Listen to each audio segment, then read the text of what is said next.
This Restorative Justice Life is a production of Amplify RJ. Follow us on all social media platforms at Amplify RJ, sign up for our email list, and check out our website at amplifyrj.com to stay up to date on everything we have going on. Make sure you're subscribed to this feed on whatever platform you're listening on right now so you don't miss an episode. And finally, we'd love it if you left us a rating and review. It really helps us literally amplify this work. Thanks for listening. Enjoy the episode. Welcome to This Restorative Justice Life, the podcast that explores how the philosophy, practices, and values of restorative justice apply to our everyday lives. I'm your host, David Ryan Barcega Castro Harris, all 5 names for the ancestors, and I'm the founder of Amplify RJ. On this podcast, I talk with RJ practitioners, circle keepers, and others doing this work about how this way of being has impacted their lives.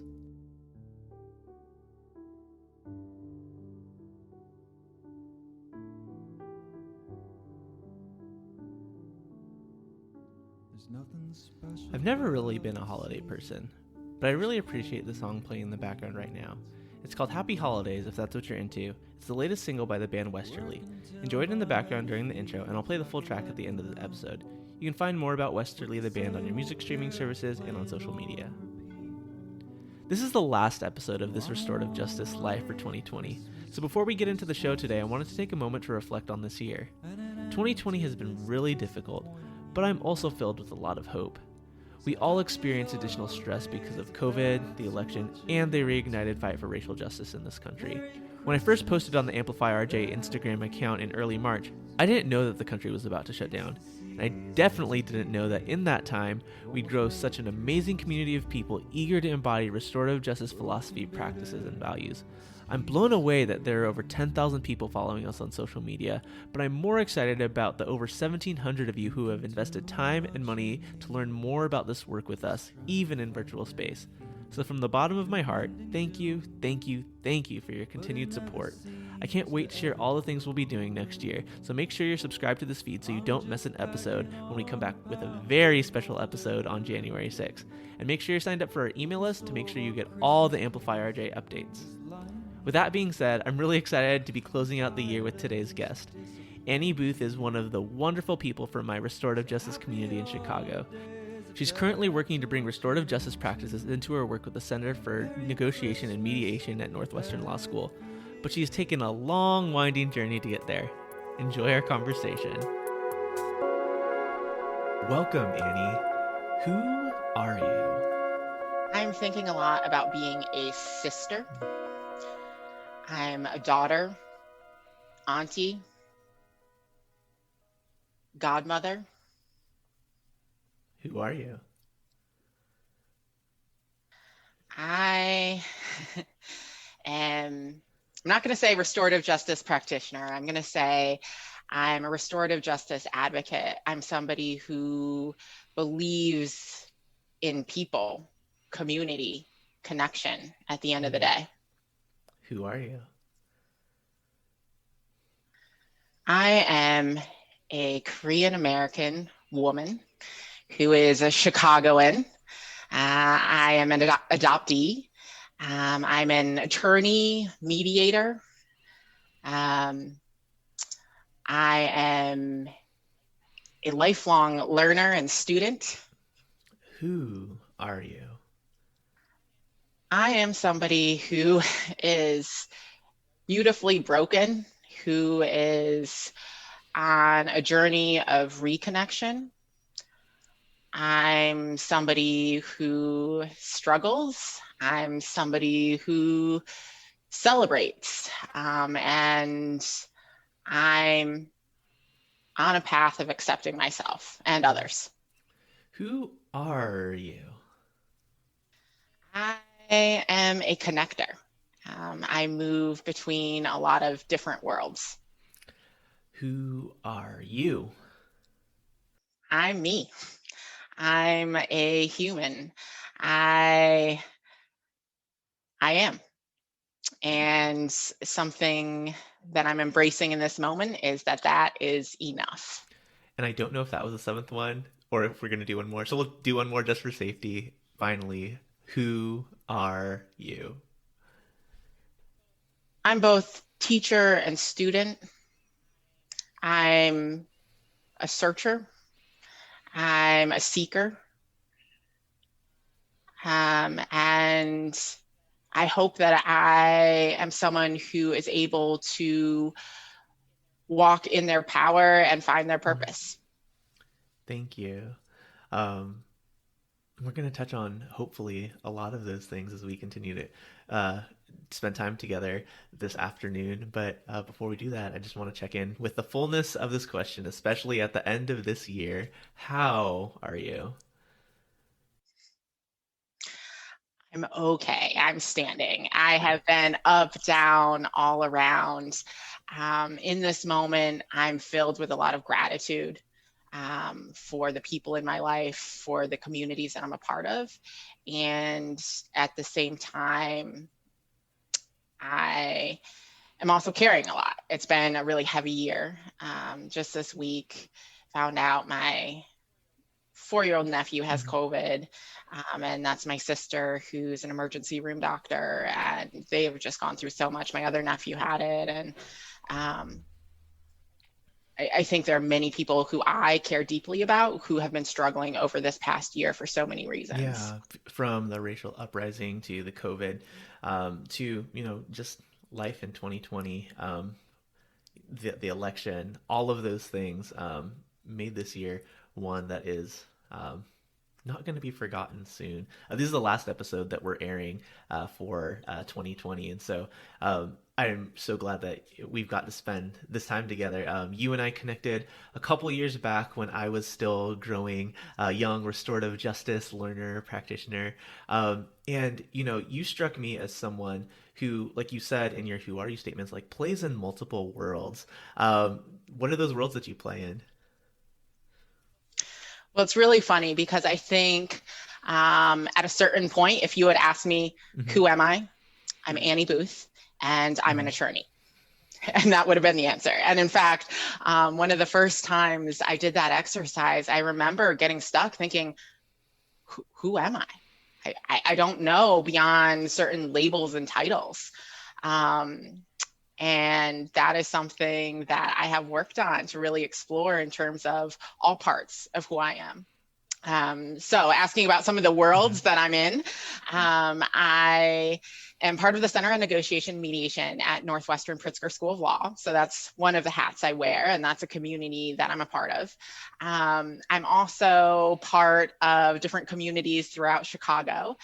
So for instance, last night, I was in a really beautiful circle with the Women of Color group at Circles and Ciphers, which is a wonderful group in Chicago, part of the Restorative Justice hubs. And I really have the privilege to work with many people throughout Chicago. And that's something that I'm just grateful for. Yeah, absolutely. And you got your start, your introduction to restorative justice, quote unquote, right, was kind of through the legal system, but you've probably been doing this work in some way, shape, or form, even before you know those words. So from your perspective, how did you get started in this work? So who am I? I'm a middle child. And I have 3 siblings. And I'll just say that for a couple of my siblings, growing up was really challenging. And so we lived out restorative justice in that I saw with some of my siblings when they were dealing with some hard stuff, when they were getting into some trouble, it was how do we come around to support them? So seeing, parents meet with a teacher and principal and chief of police and others to say, how can we help in terms of provide support, but also for you to take responsibility and to be held accountable for your actions, and just how do we live with compassionate accountability and love?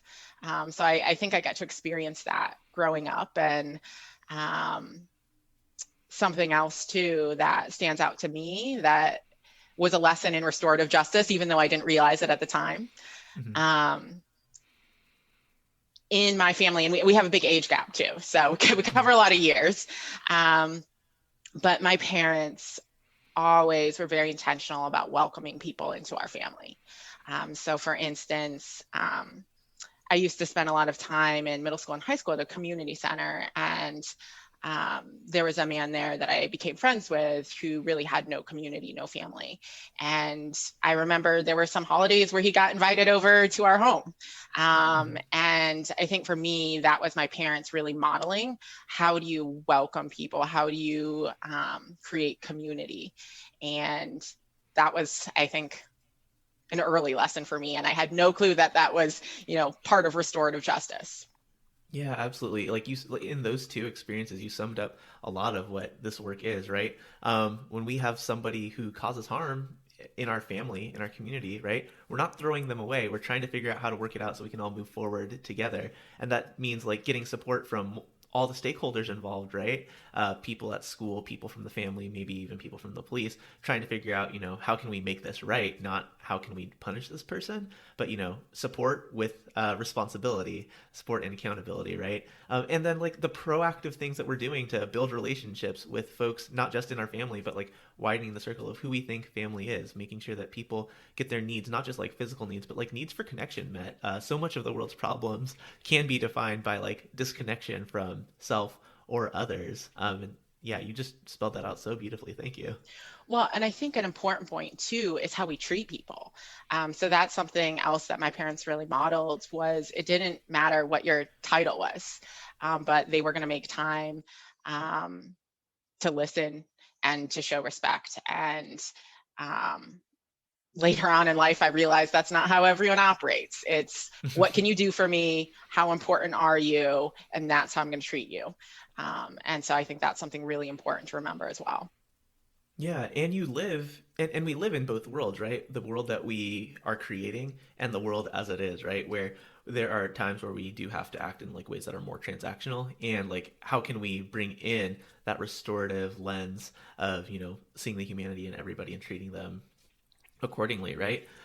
You grew up kind of having this set of values ingrained in you. How did that translate as you moved up through school, trying to figure out what you wanted to do, ending up in law? Yeah. Um, I think I realized that I wanted to serve and serve community. And so I was trying to figure out what's the best way to do that. And ultimately, I decided law was the way that I would go about doing that. And it's interesting because actually my dad is a judge, but I never thought that I was going to follow in his footsteps or go to law school. So it's interesting that I did end up there. In Michigan, the county level judges, they do criminal as well as civil. So he had family law cases, he had criminal cases. And that's where I learned a lot in terms of how he treated people, right? It didn't matter whether you had a case in front of him, whether you were the prosecutor, whether you were the custodian, but he was going to treat people with respect, no matter who they were. Yeah, absolutely. And so like even though you might not have like been directly inspired by like I want to be just like my dad, you still ended up there. So how did your ideals for serving community bring you to that? Well, let me see. I was doing an internship with CGLA. For those of you who don't know, CGLA is Cabrini Green Legal Aid Clinic, although they may have officially changed to CGLA because they are no longer located in Cabrini. When I was interning with them, they were actually still at Cabrini. For those people who aren't from Chicago listening to this, can you explain what Cabrini Green was? So Cabrini Green was a housing project. And what made it unique was its location, because it was on a very desirable and sought after piece of property. And so because of that, I think often it was portrayed in a certain light because of its proximity to, for instance, Gold Coast in Chicago, which is a very wealthy neighborhood. And so I think a lot of people saw it might be a matter of time before that housing project is pushed out because of that real estate. Yes. Yeah, and so Cabrini Green Legal Aid is an organization that started there serving the people who lived in that housing project. and like, expanded to serve other folks as well. But that's where it got its start, right? Yes, yes. Okay, cool. And So you were interning there. I was interning Yeah. there, and I was interested in, housing and education and community defense work. And so that's when I decided to go to law school. But it's interesting because law school, I think, was a difficult time for me, and going through that process. And in fact, I think a lot of disconnection happened when I was in law school, because Mhm. of legal education. Yeah, how so? Whether it's direct or indirect messaging, law school tells you that you have to be a certain way. You have to fit a certain mold in order to be an attorney. And Mhm. that means disconnecting from your heart and your feelings and other aspects of who you are. And that's not the case for all attorneys. Mhm. But I think that is a very strong message because of what is valued in law school and the legal field. Yeah, I think one of the things I lean on the article written by Kenneth Jones and Tema Okun a lot, the characteristics of white supremacy culture, and like one of those things is like literally law school, worship of the written word, right? Like things have to be this way because like this is a lot. Like who cares about the experiences that you as an attorney or you as a person encountering the legal system for one reason or another are going through? Like this was a precedent, and you have to figure out some other place that it was written like this to argue your case, right? Right. And what's considered professional. So I Mm-hmm. have a very powerful memory. In my third year of law school, I was doing an externship with the public defender's office. So I was in a felony courtroom at 26 in California, which is a felony criminal courthouse. And I remember watching as a young man who was probably only 19 or 20 years old was receiving a life sentence, and just the weight and the heaviness and the gravity of that moment. And he had family in court, probably mom, grandmother, um, and understandably, they started becoming hysterical. And bailiff comes out, be quiet, you're gonna, need to leave the courtroom. And the young man's upset, and everyone, the attorneys and others, the judge who were in there, it was sort of business as usual. And I remember just sitting there with the weight of that and just thinking, wow, is anyone even acknowledging what's happening? This is a young man, and he's just learning that he is likely going to spend the majority of his life in prison. And that's just normal course of business. And to me, that was so sad and upsetting that there wasn't any acknowledgement of that, and there wasn't even space to grieve, and it was inappropriate to show any emotion in that situation. And I was thinking, this feels wrong. Mm-hmm. Yeah, that's really messed up. I think lots of things in there, right? Without knowing the details of the harm he caused, right? Because we're assuming that there was some harm, right? Um, Putting somebody in a box for the next 40, 50, 60 years of their life, not really gonna make that harm right or better, right? Um, we've broken up a family, um, and for what? Yeah, all of us should be grieving and should have to face what we're doing in the criminal legal system. And I think one of the problems too, and this is, one of the problems in law school, is that so often instead of a whole person being invited into a space, it's only your physical and mental self. Mm, There is no recognition of your emotional or spiritual self or any other aspect. Um, and I think because of that, it does create an imbalance. yeah. You finish law school, you continue to teach. Um, What made you stick it through when like you felt like such agony in that moment, and I'm sure many others?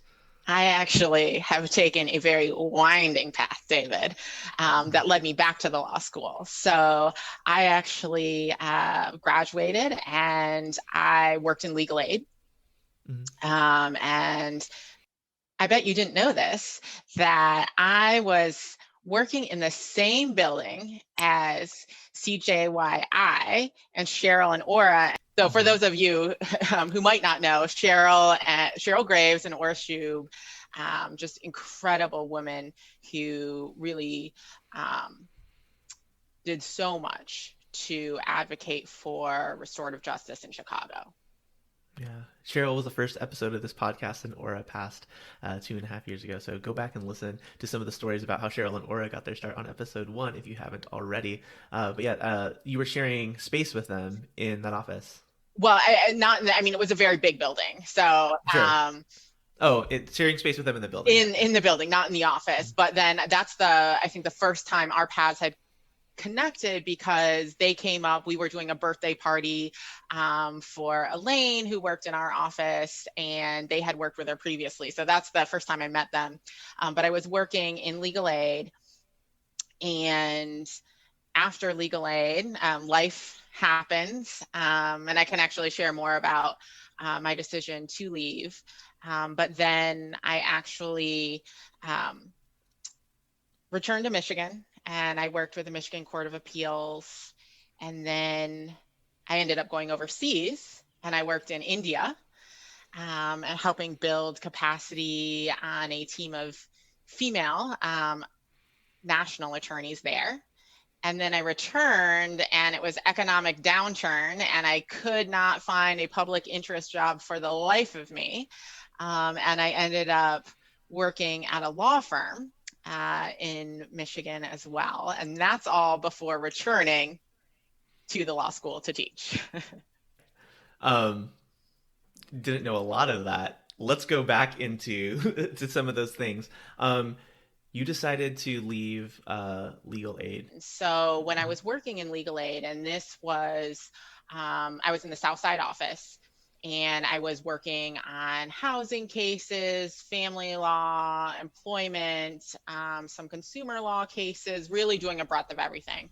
And I was a brand new attorney and sort of just dumped in. It was one of my first year of practice, was one of the hardest years of practice that I've had. And something that was really meaningful to me was getting into the community. So it was one thing in terms of representing clients and cases, but I remember there was a food pantry on State Street, and I would stop by and I would provide just some legal advice, kind of in a drop-in day there. And I did some work and met with, there was a parent group at the National Teachers Academy. So getting to know them. And that was really meaningful to me, because it was helping me to get a better understanding of the community that I was serving, because I was coming from the outside. And that to me was really important as I thought about cases. Yeah, can you explain why that was important for you? Like the community that you came from versus the community that you were working in? Well, part of it, just recognizing that I was coming from the outside, right? And we're in an office building, and even though we're located in that community, it doesn't necessarily mean you're a part of the community. And the legal aid organization was a big legal aid organization, and had served, neighborhoods throughout Chicago for many years. But to me, it was important to better understand, community connections and what's happening. And I think it's hard because we had so many cases. This was before there were caseload caps. And so I remember just being completely overwhelmed. And I realized later that I was on this path to being burned out.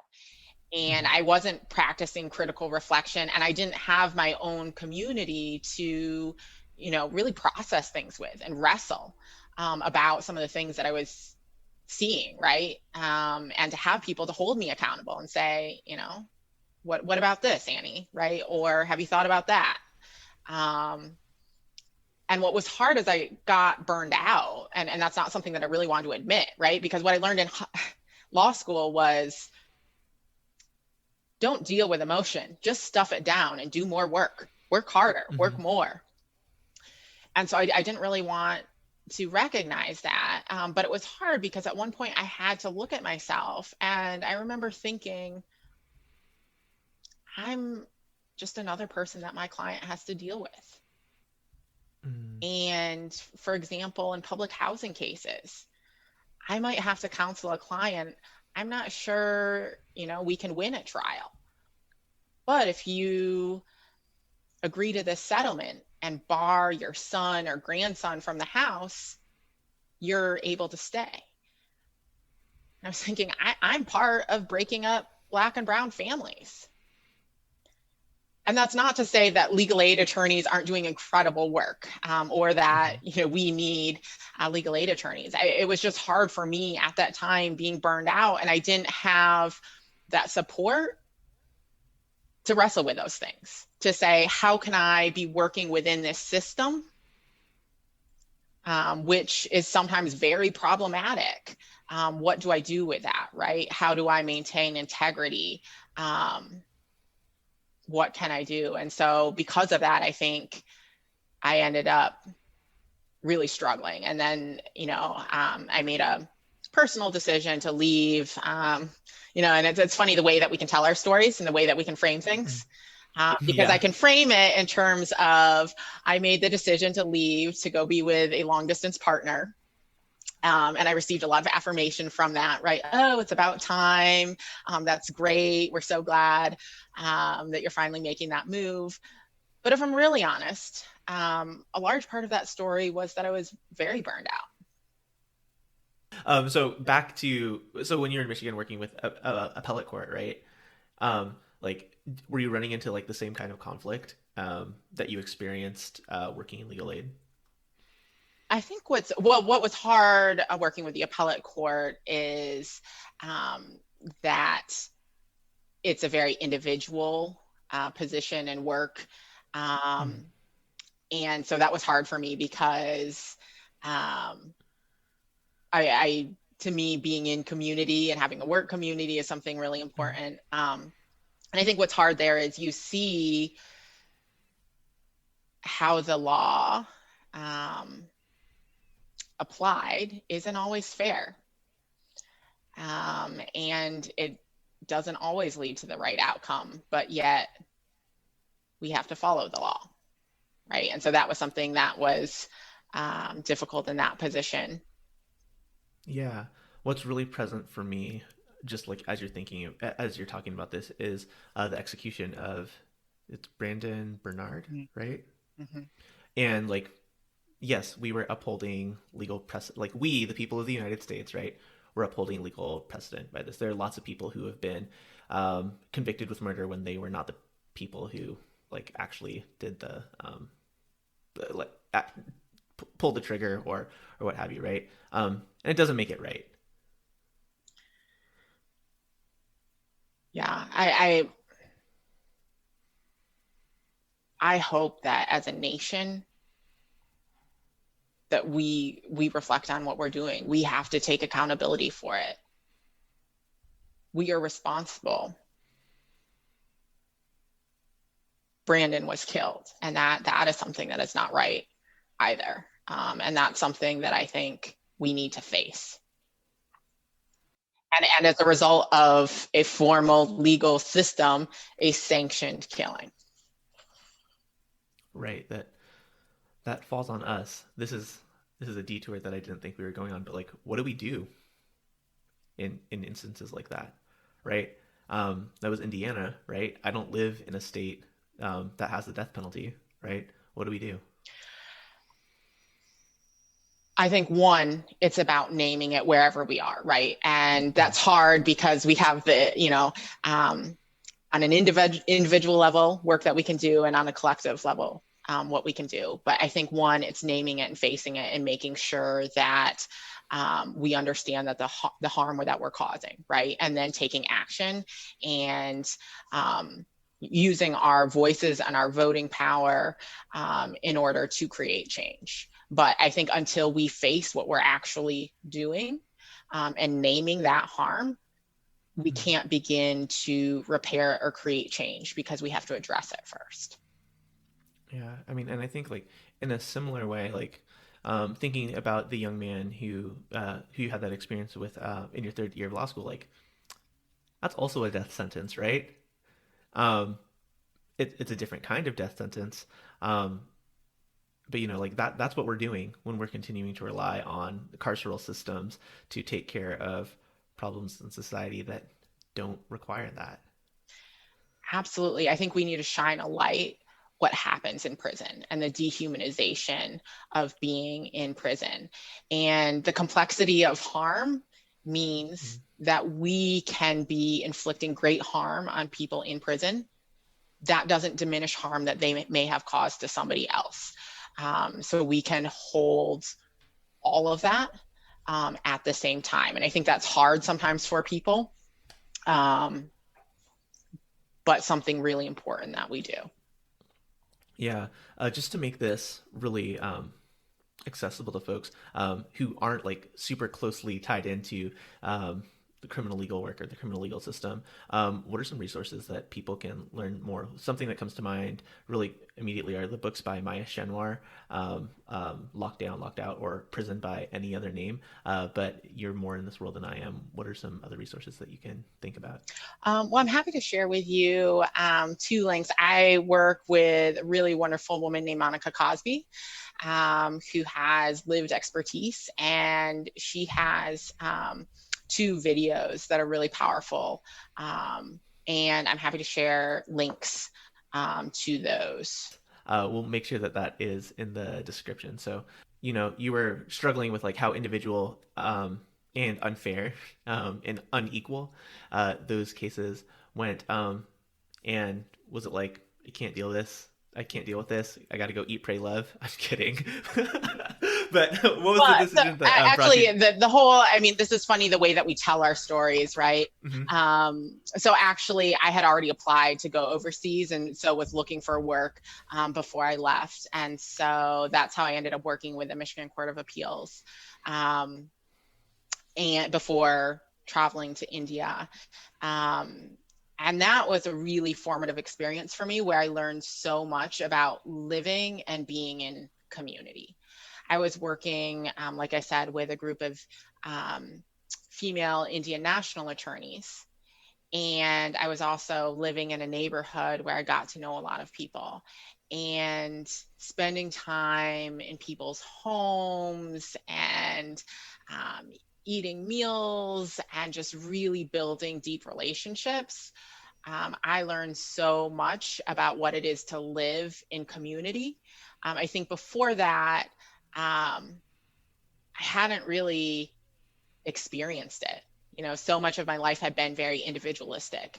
And so that was really beautiful, just to, you know, have a 2-hour, 3-hour meal at somebody's home, you know, with their children and parents, or to spend time with friends, just hours, playing music, sitting, talking, and to not feel guilty, right? Like, oh, I need to go do this, I need to go do that. But just learning to be and to live together.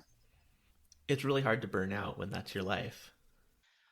Well, and we were dealing with some really intense things. And I think that's what was helpful, was to have that community support, right? To cry together, to laugh together. And without that, you know, you see what happens, right? That was me at Legal Aid by myself, right? Feeling burned out.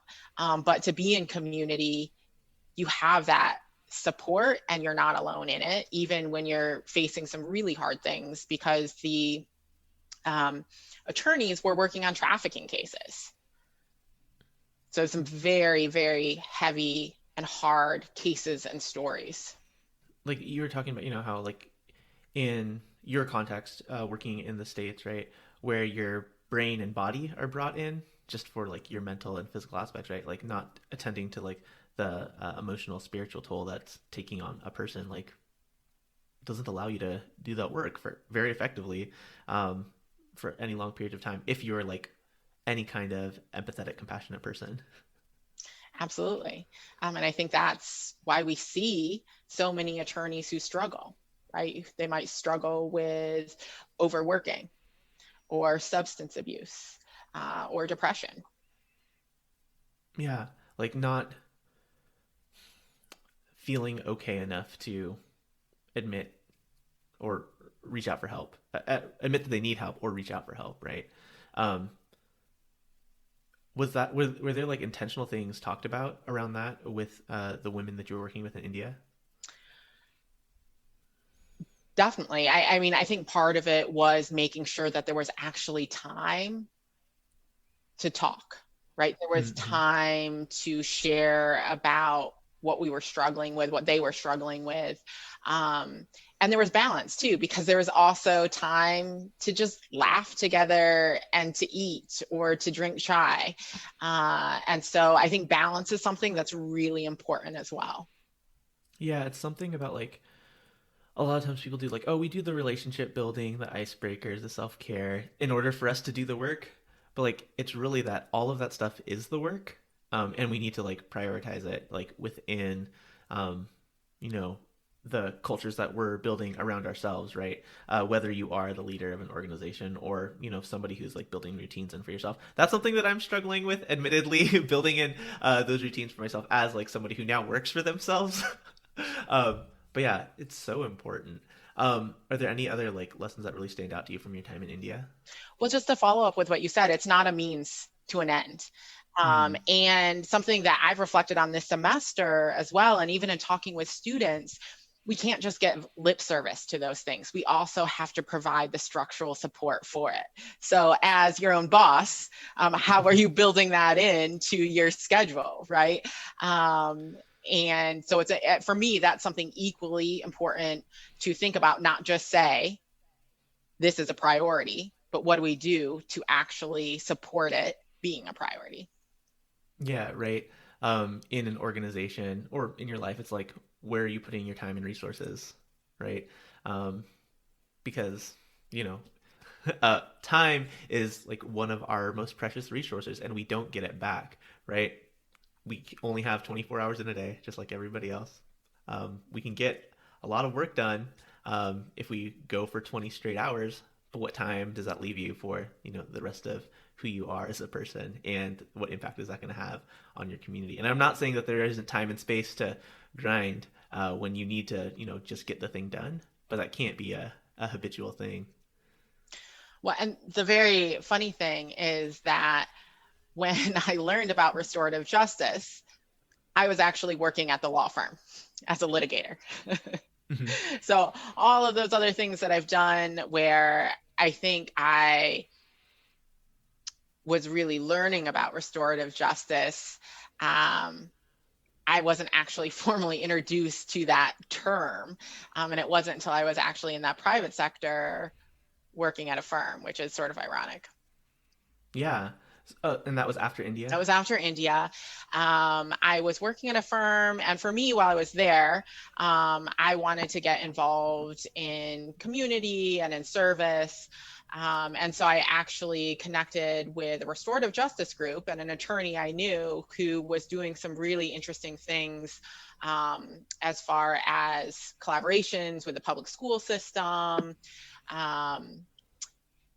And that's where I formally learned about restorative justice. And it was like a light bulb went off, and I realized, oh, this just gives me language. This just gives me a framework to think about what I already believed in terms of community, connection, inclusion. And so it really resonated with me. Who introduced you to restorative justice? Who was the person? Tell me the story. So I was actually reaching out to people I knew in Michigan. And so meeting with some various attorneys in the area, and there's a man named David LeGrand, and he has a really interesting story as well. So at one point he was a prosecutor, then he worked at a firm, and then he opened up his own defense firm. But like I said, he had been doing some really interesting work with public school system, as well as some of the courts around restorative justice. And so I connected with him, and there was a group, and that's where I got introduced to the formal concept of restorative justice. For me, a lot of the times when I talk to folks, especially who work in the law, restorative justice is framed as like this thing that we do to repair harm instead of punish. But you've talked about all these experiences in your life that bring in a much more holistic picture of restorative justice. So when it was introduced to you in that setting, what was it framed as? So I first learned about it in the school system, but Mm-hmm. David had given me Changing Lenses by Howard Zare. And so that's when, I started reading more about restorative justice. And so it's interesting because I think you're right in that in a lot of legal settings, there is sometimes a narrow approach taken to restorative justice where it's seen as, means to a diversion program or confined to the criminal legal system. And that's very different than the perspective that I take and our approach to restorative justice at Northwestern. And so, like, taking that like more holistic approach, you went from a private setting. Now we're at Northwestern. Is that where we're at? Came back to Northwestern. Just took me a while There to we get go. there. A very winding path. I hold what I do and where I am loosely. So now you're at the Northwestern Center for Negotiation and Mediation. How do you apply restorative justice work to the things that you teach and the way that you move with your colleagues? That's a great question. Since I've been at Northwestern, we've worked on building out restorative justice at the law school, as well as working on developing connections within the Chicagoland community. So there are a number of different facets to the work that I've been doing. From the very beginning, it was really important for us to hold the mirror up to ourselves. So instead of just searching for communities where we could jump in and do restorative justice work, we wanted to say, what about our own community? How are we coming together? What does restorative justice look like at Northwestern Law? Right. And so one thing that I did, it's probably about 5 years ago now, I was working with students and we developed a law school community group called Northwestern Circles.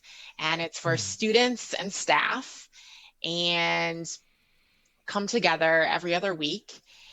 And it's a space where we can break bread together. I mean, right now, virtual, but just to gather and be and sit in circle. And sometimes, there might be something that we discuss that's going on in the world or in our own community. Sometimes it might just be checking in with each other, but a way to proactively develop and build community in an environment that's often isolating and very competitive. And so for people who come, it's that chance to set down your load, to take off your mask, to just breathe for a moment and be and recognize that there are many other people who are feeling the same as you are.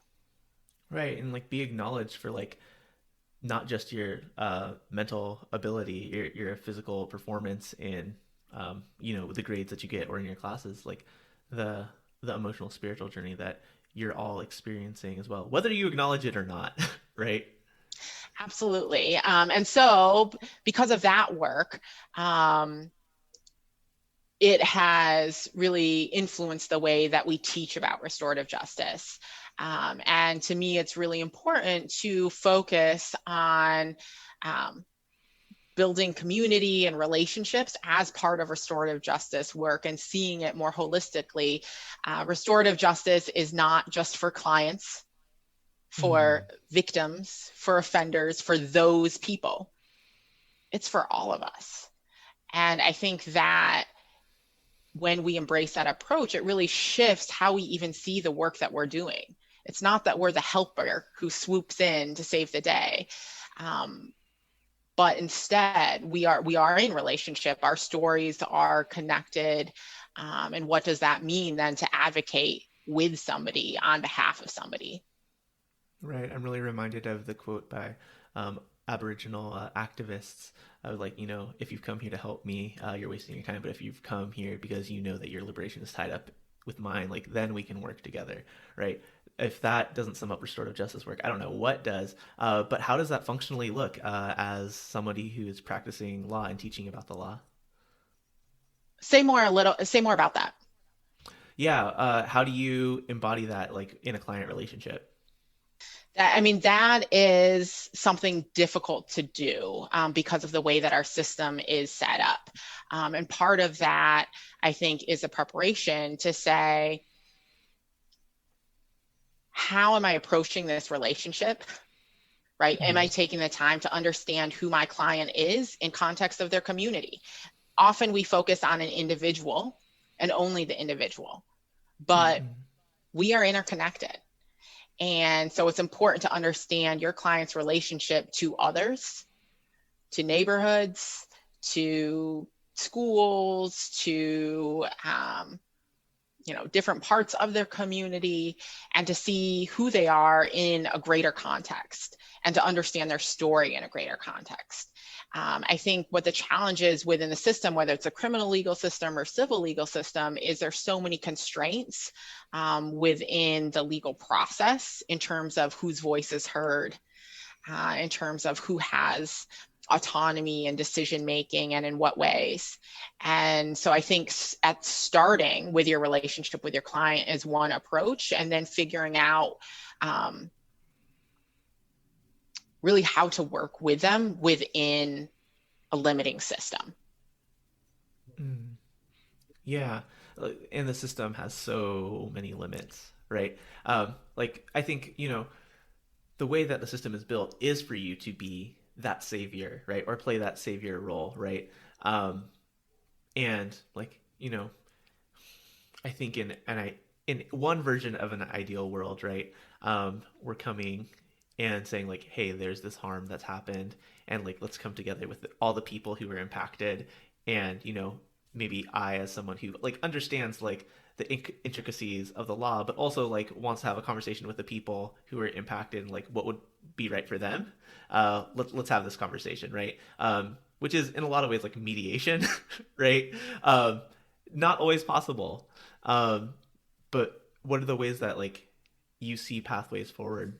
Well, and I think it starts with legal education, right? So while people are developing their legal skills, teaching them about restorative justice, because I think ultimately that can help change the system depending on, who's in positions of power later.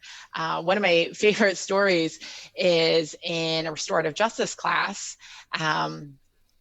We were meeting with some really incredible men who were in the Roseland community, who I have been doing some work with. And so students, this is the far south side of Chicago. And so for students, it took them it was rush hour, so over an hour to get there. And I think there was a lot of learning and just traveling to a different neighborhood. So often we ask people to come to our own offices, right? Or come to the law school, and we don't go anywhere else. What is that like, right? What is it like to go to a neighborhood that you're not familiar with, where you stand out, where you're not sure what's going on, right? But when we're meeting with a group, Gerald G., the mentor, was asking students, well, why are you in law school? And they were going around and sharing, and one of my students said, I'm going to be a public defender. I think she was really proud of that. And, in the law school context, often recognized for her desire to enter into public service, right? Mm-hmm. He looked at her and he said, I hate public defenders. And it was just such a powerful moment. And they were able to unpack why and to talk about it and have a real conversation about it. And I think that was really eye-opening. And then it was wonderful because at the end of the semester, they actually met again, and they were able to work together on a final project. And to have a moment like that, I think was really impactful because it shifted that student's perspective, right? She hadn't walked in his shoes and didn't understand, right? And hadn't been a part of that community. And she was going to become a public defender. And so to have that as part of her learning and journey, I think was really important. Do you remember his reasoning for hating public defenders? Oh, there's a lot of reasons. I mean, I think part of it is our system, right? And the way that it's set up. And it feels like sometimes it's just plea deals, right? Are you actually fighting for somebody? Do you actually acknowledge or hear somebody? And the way the system's set up, it can sometimes feel like you don't actually have an advocate. Now, that's definitely not true, but there's also a divide in terms of sometimes communities where clients are coming from and, you know, the attorneys who are public defenders. And so, you know, there's definitely history there sometimes depending on cities and things like that. And he had an experience with a public defender where he felt like his attorney didn't do anything for him, you know, phoned it in, didn't actually, you know, fight or argue for him. And that may not have been the case either. It may have been just sort of the limits of the system, but it's hard when you have lots of cases and, you know, a client is just a case, right? Right. I guess that leads to the question, how do you imagine a more just legal system? I hope that we can reach a place where there is more justice. And I think something that is critical for that to happen is a shift in power. So we have to be willing to share power and for communities to take care of themselves, right? And to have the support in doing so. And so I think within sort of the systems that are functioning, the question is how much of that has to be dismantled for there to be justice, to provide options where people might be able to engage in a process that is really tailored to their situation and needs, right? And to make sure that they have the resources and support to take accountability, to be responsible, to change. And so not only will there have to be a shift in power, but there's also going to have to be funding and resources and support to go along with that. I want to ask a really tactical, logistical question. You're saying shifts of power, and so when I hear that, I think about being hyper local, right? A lot of what happens in the legal system happens at a county level, and of course state and federal. But are you talking about even smaller than that? Mm-hmm. I think it with shifts in power. And one, I think this is a great question because look, I'm not able to give you a, formula, right, and part of it I think would depend on, the county, the city that you're in. And I don't think we spend enough time dreaming about what we want to see, right? So often the time is wrong spotting and we need to dismantle certain systems. And that's important, but it's equally important to dream of what we want to see. Mm-hmm. Right? What do you dream of? Exactly. And so I think it's so easy to just wrong spot, but it does need to look like making sure local communities, and even if that's hyper local, right, in terms of neighborhoods, that they have power, and that when we think about harm, we're not thinking about just in terms of laws that are broken too. And that's a, much, much bigger shift. But I think it's important for us to recognize that laws have been used to oppress and marginalize communities of color historically. And that's something that we have to acknowledge and tell the truth about and figure out, how are we going to repair that harm? Right. How can you have a restorative process with the system that has done the harm, right? And the other thing that really comes to mind, and can't believe that. I don't think I've said this on the podcast yet, but like Miriam Kaba talks about, we have surrendered our power because like we already have the power, but we surrender it to the state to solve for us all the time, and it's easier that way. And you and I, Annie and David, are convenienced by that, and a lot of people are harmed by that, right? And how do we reckon with that? Like, we can talk about things as big as like the death of Brandon Bernard, but like there are smaller things that are causing harm in our community that like you and I, are able to ignore, right? Or able to like not engage with. Um, like how do we take that power back is like I mean, I think part of that for me is like educating people about like restorative justice and like this relationship building thing, and like acknowledging that it's generations long work and it's not going to change overnight after hundreds of years of colonization and white supremacy on this continent. But like, man, I'm just glad to be having this conversation. And part of it is the work of liberation and unlearning too, because we've come to believe justice is a long prison sentence, right? We've come to believe justice is somebody else imposing it. And so that's where we need to be, liberated from those ideas, right? To see what does true justice look like. Yeah, and I think it's so dependent on like the individual needs of a situation. And when we're thinking about I think it's easier to have micro conversations.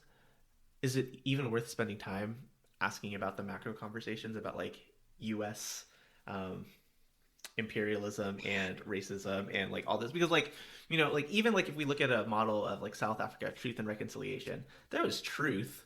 There wasn't a ton of like repair that happened. There's still gross inequity between like if you just simply look at like the racial wealth gap in South Africa, right? That's still there. To name like one facet, right? Like where has this worked on a large scale? I think something that's really hard is to hold both the macro and the micro, right? And I know that's something that I struggle with. And what's hard is they are deeply interconnected as well. But that's something that I've seen within kind of restorative justice field or movement, whatever you want to call it, right? Is how do we deal with, historical harms and individual harms, right, at the same time. And I think that is a much larger question. And so I, am not able to give you a nice, neat answer there. And that's something that I think that we should be talking about and wrestling with in terms of large scale. What does that look like? Especially, even when we see on a local level, things start to scale up. What are the implications of that? Are we doing it intentionally? What could it look like, on a statewide level, on a national level? And there's so many issues that raises that I think sometimes it just feels overwhelming, and so we don't always engage in that. Right. I think about like on like a statewide level, like restorative practices were mandated to be practiced in all Illinois schools, right?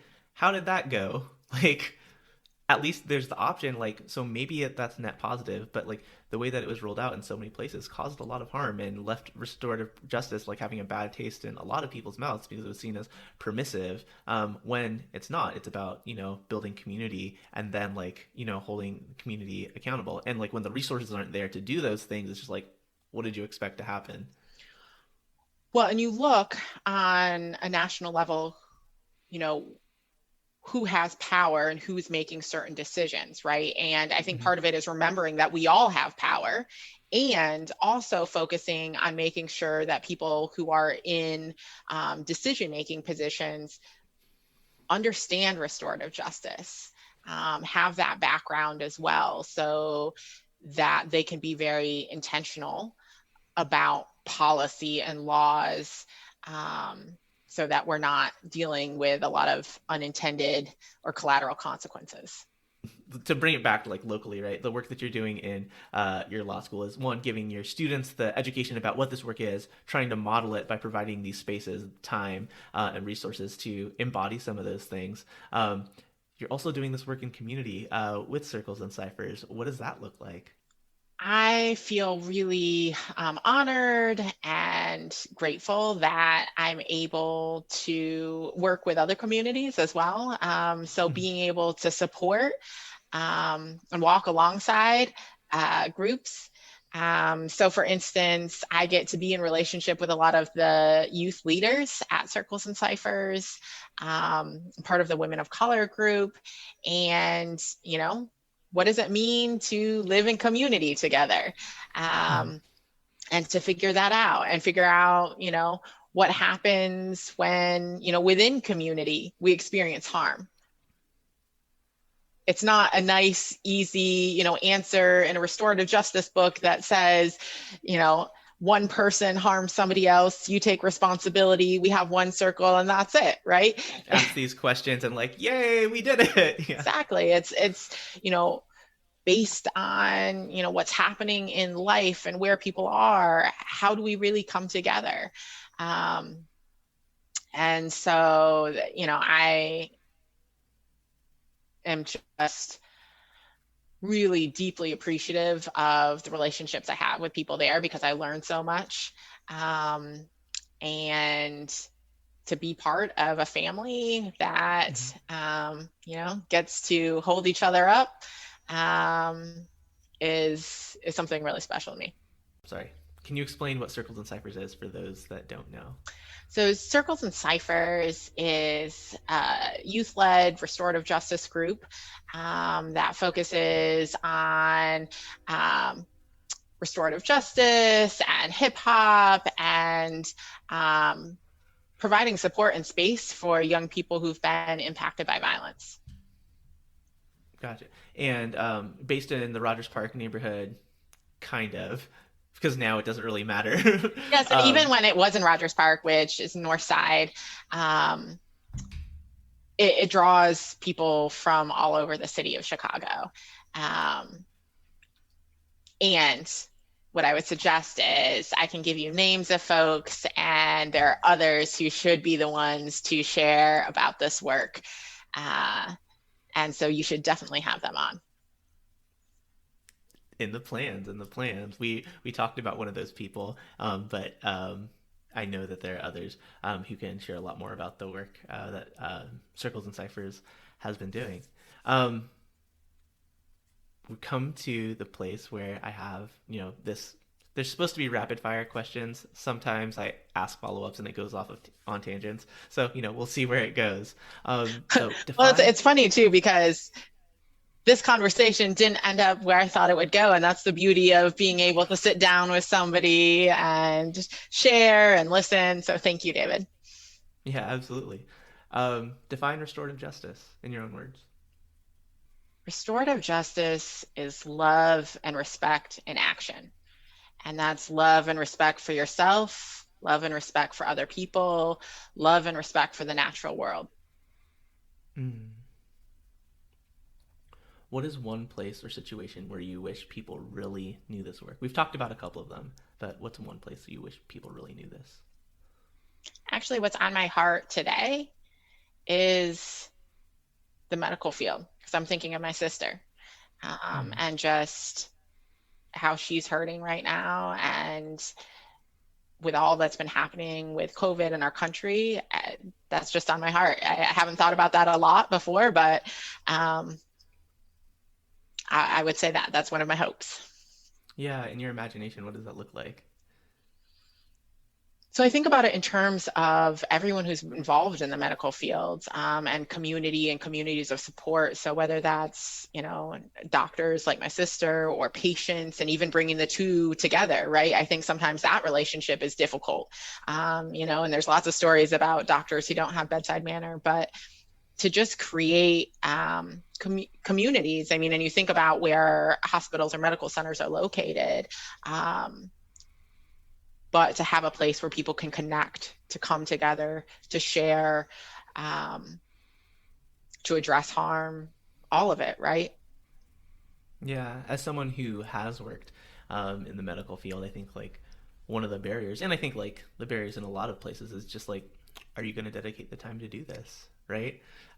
Versus, on to the next patient, because billables and insurance and all these things and getting stuff done where, the relationships really are the work.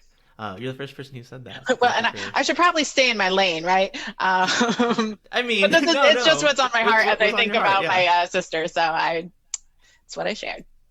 Yeah. You get to sit in circle with four people, dead or alive. Who are they and what do you talk about? Oof. These are great questions, David. Um, there's so many people, right? Hmm. But I guess I would have to say I would sit in circle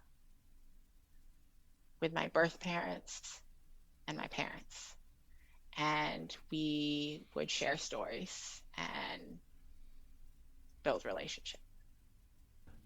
What's a story that you would want to share with your birth parents? The one that's like most present right now. I think part of it would be this story of learning to embrace myself, right? Who I've become. Hmm. And what that looked like. So there's so many stories, right? There's stories from childhood, there's stories from law school, there's stories right now, um, and who I want to be and what I've learned along the way. So I think it's not just one. Yeah. Um, with what you've learned, what is one thing that you wish everyone listening to this podcast knew?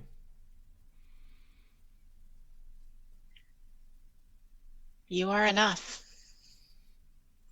I think if that's something we truly believed about ourselves and others, it'd be transformative.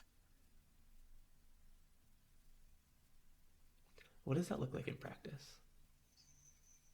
for you?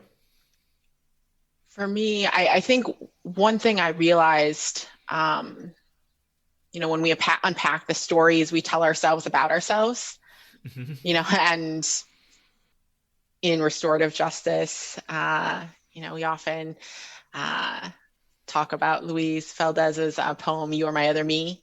Hmm. For me, the You Are My Other Me, I had to really embrace and say, if I wouldn't treat somebody else that way, I can't treat myself that way. Right. So it's almost the flip. And so I think it's remembering no matter how we perform, that everyone has value. Right. So for me, it looks like not beating myself up when something doesn't go the way I want, right? Showing grace. If I would show grace to somebody else, I need to show it to myself. And really just being in that place of acceptance. I mean, this has been a really hard semester, right? With students who are really struggling with hybrid classrooms, remote learning. But how do we share our struggles with others? And how do we show acceptance for ourselves and others? And to me, that's, what it looks like in the day to day. And so, it might change depending on what's happening, but do we make time and space for that? And can we actually, talk about that too? There's no easy way to transition out of that because I want to end on that. Like that would be like a perfect thing to end on, but I also don't want to let people walk away from this without knowing how people can support you and your work in the ways that you want to be supported. Well, let me flip this. And actually, I should be careful here because how popular are you, David? There's about 100 people who listen to this every Okay. week.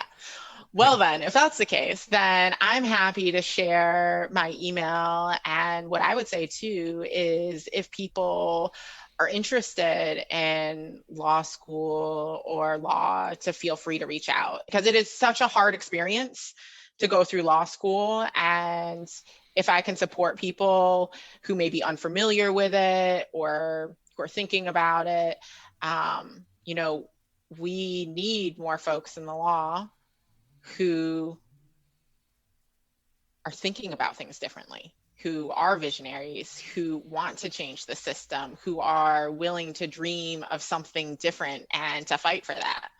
And so if I can provide support to those people along the way, I'm happy to do it. Awesome. Well, because you brought up the poem and because this is the last episode of this RJ Life for the year, I thought it would be super appropriate to close out our time together reading the poem by Luis Valdez. Do you want to take the Spanish and I'll take the English? I will do my Do you want to flip best. it? I will do my best. I can I can take the Spanish. You can do the English. One line at a time. Okay. Tú eres mi otro yo. You are my other me. Si te hago daño a ti, If I do harm to you, me hago daño a mí mismo. I do harm to myself. Si te amo y respeto, If I love and respect you, me amo y respeto yo. I love and respect myself. Mm-hmm.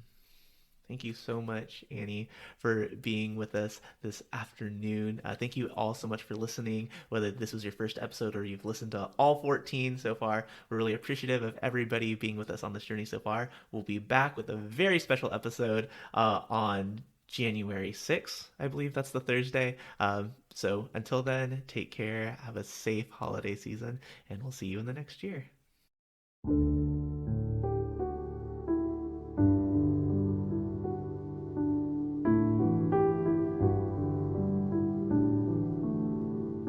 There's nothing special about the season. It's just colder in the evenings, and I'm going mad. Working till my head feels like a lead balloon, with the same old carols playing on repeat.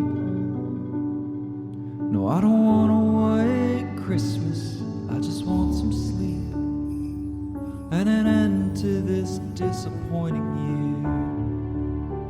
So happy holidays if that's what you're into. Merry Christmas if that feels right. It's the season to be grateful. I've almost made it through this hateful, broken, bitter excuse for a year. I'm drinking too much in the evenings, just trying to fight that feeling of impending doom, but it never seems to ever go away. I'm just packing on the pounds, getting older every day, eating store-bought Christmas cookies, just lying here. God, I'm tired of this disappointing year. So happy holidays if that's what you're into. Yeah, Merry Christmas if that feels right. It's the season to be thankful.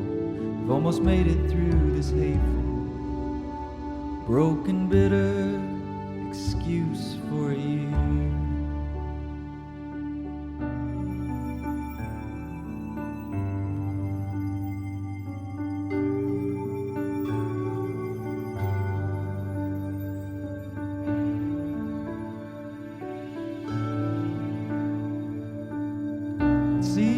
Gotta be a secret, maybe something in the holly or the lights.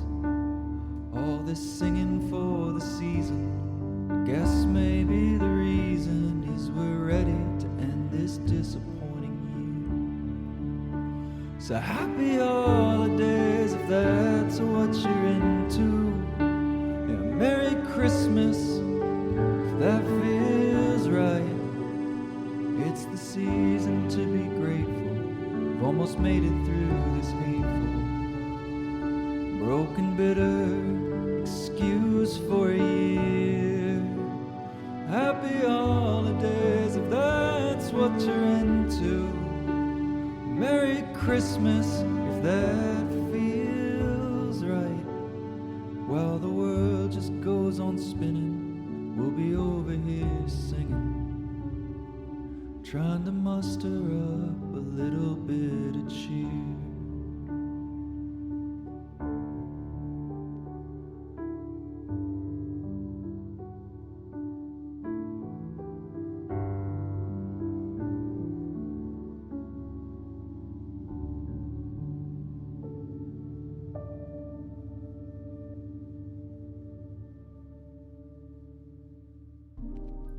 Like what you heard? Please subscribe, rate, review, and share this podcast on whatever platform you're using right now. It really helps us further amplify this work. You can also support us by following us on our social platforms, signing up for our email list, rocking our new merch, joining our Patreon, or signing up for a workshop. So many options! Links to everything in the show notes and on our website, amplifyrj.com. Thanks so much for listening. We'll talk to you next week.